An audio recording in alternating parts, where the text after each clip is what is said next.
Have you ever felt like the word very just doesn't cut it? You know, when you're not just tired, you're completely spent. Today, we're going to learn how to express that feeling of hitting your absolute limit in Korean. And trust me, mastering this is a huge step towards sounding more like a native speaker. So let's start with this feeling right here. We've all been there. This isn't just being very tired. This is that feeling when you have absolutely nothing left in the tank. You are just done. It's a really intense feeling, right? So the big question is, how do you capture that specific, intense feeling in Korean? It's not just about finding the right words. It's about using the right grammatical structure to really nail that sense of finality. So let's figure it out together. Okay, let's dive right in. We're about to look at a core phrase that's, well, it's pretty dramatic, super powerful, and it perfectly captures that idea of hitting the end of the line. And here it is.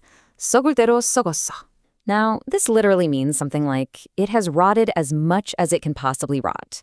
You know, it's rotten to the core. The secret sauce, the magic ingredient, is this little guy right here. 을 대로.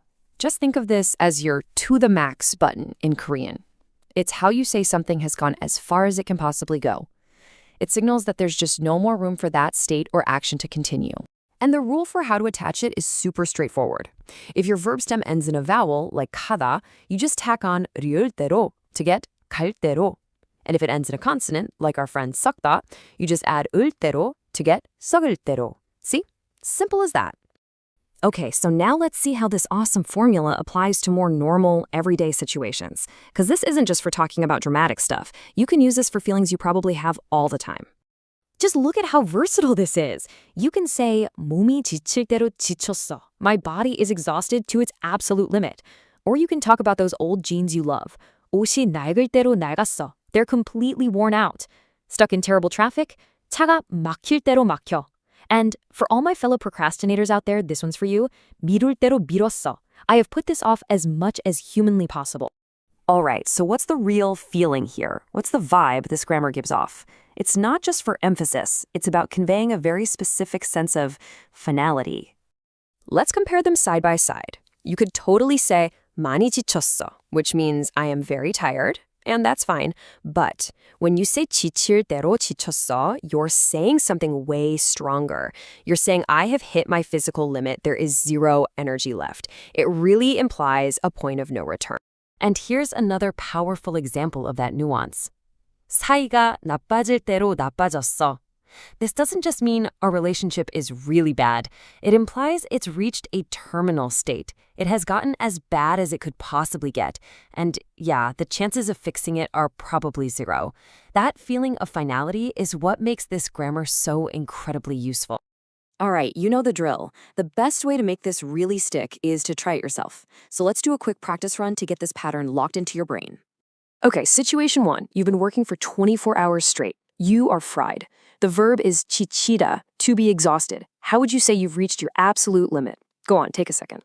Did you get it? The answer is 지칠 대로 지쳤어. You take the verb stem, 지치, you add 리을 대로 because it ends in a vowel, and then you repeat the verb in the past tense, 지쳤어.